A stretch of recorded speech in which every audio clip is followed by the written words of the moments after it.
Oui, tout à fait, depuis 2014. Il y en a qui sont dans un quart de siècle pour en avoir une. Ils en ont gagné 6. Mais ce qui est remarquable, et on se rend peut-être pas compte quand ça tout de suite, parce qu'on est trop près de l'événement, c'est que j'invite tout le monde à regarder quelle était l'équipe du Real Madrid. Alors, vous aviez un Courtois qui est là depuis quelques années en Espagne, depuis une dizaine d'années, puisqu'il était d'abord allé à l'Atlético de Madrid. Et puis, vous avez un Carvajal qui a fait toute sa carrière, sauf une année où il a été à Leverkusen. Il a été formé à Madrid et il est revenu après une saison à Madrid. Et depuis, il est toujours à Madrid.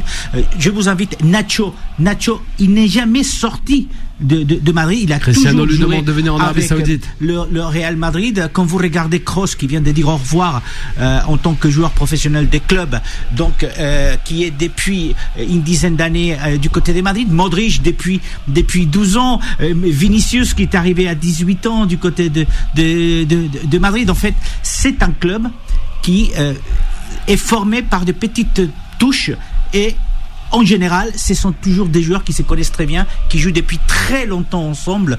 Et la preuve, c'est que vous avez Kroos, Modric, Nacho, Carvajal, 6 Champions League chacun d'eux. Et je ne vous parle pas, bien évidemment, de Carlo Ancelotti, qui en a gagné 7, 5 en tant qu'entraîneur et 2 en tant que joueur. Donc, le Real Madrid, c'est vraiment une institution et c'est un club qui bouge très peu. Et donc, cette année, on aura tout à l'heure le temps de parler, on verra l'arrivée des Mbappé. Mais il y a très peu de départs, très peu d'arrivées, mais à chaque fois, c'est vraiment des joueurs choisis. Il y a eu très peu de ratés, mais ça, on en parlera après. Il y a deux choses. Il y a effectivement cette détermination sans faille chez le Real Madrid, et il l'a encore prouvé. Et comment l'a-t-il prouvé? Vous savez, dans un match comme celui qu'on a vu, mais c'est pas la première finale qu'on voit avec cette configuration-là, le Real Madrid, quand vous avez un club qui domine une finale pendant 75 minutes et qui n'arrive pas à marquer, le club qui domine commence à douter. Au Real, c'est à l'envers. Dès que vous êtes à 75e minute et au Real, on ne vous a pas marqué un but, il devient plus fort. Ils savent que les 15-20 dernières minutes chez le Real Madrid sont décisives. Ils l'ont encore prouvé. Ce n'est pas la première finale qui a cette configuration-là. Et puis, on parle du collectif. Vous savez, quel est le joueur qui a le plus joué cette saison au Real Madrid? C'est Valverde. C'est le joueur qui a les plus joué. Et c'est vrai que Ronaldo et Benzema sont partis. C'est vrai. Mais Rodrigo, Bellingham et Vinicius, à eux, ils ont marqué 67 buts cette saison.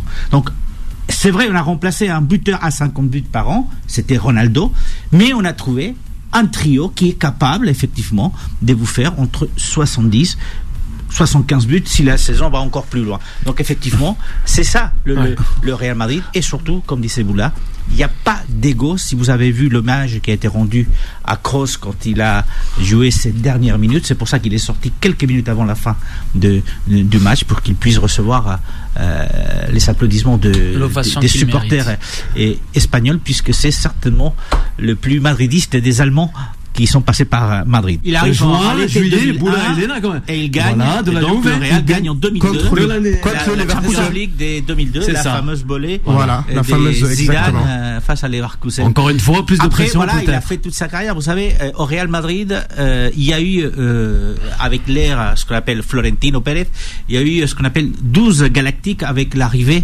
de Kylian Mbappé. J'étais en train tout à l'heure de chercher un peu l'ordre. Alors, effectivement, le premier avait été Figo, qui est arrivé en 2000. 2001, c'est Zidane, mais après vous avez eu Ronaldo le Brésilien, le Portugais, bien sûr Benzema en 2009, mais il y a eu Owen, il y a eu Kaka, il y a eu Bellingham, c'est l'avant-dernier, puisque maintenant il y a notre ami Mbappé. Mais c'est vrai qu'il n'arrive pas avec la pression qu'il avait entre guillemets à Paris. À Paris, il était le chef. C'est lui qui décidait. Ouais. C'est lui qui parfois, on se rappelle la campagne qui avait été lancée des abonnements. La campagne des abonnements qui avait été lancée par le PSG, qui a été désavouée par Kylian Mbappé, et ils ont retiré la campagne. Ça ne peut pas arriver à Madrid, parce qu'il arrive et à côté de lui, il y a aussi des stars. Vous savez, Vinicius, vous l'avez dit, qui est certainement aujourd'hui le candidat à gagner le Ballon d'Or après cette saison. Victoire. Ouais. Bellingham, qui a 21 ans et qui a explosé tous les compteurs pour sa première saison du côté de l'Espagne. Et vous avez 2 joueurs qui sont en train bément de s'implanter au sein du Real Madrid, 2 Français, Camavinga qui est essentiel et Tchouameni qui est blessé. Donc non, alors, lui, moi je dirais, il y a moins de pression parce qu'il y a l'institution et parce qu'il y a un collectif qui manquait peut-être à Paris.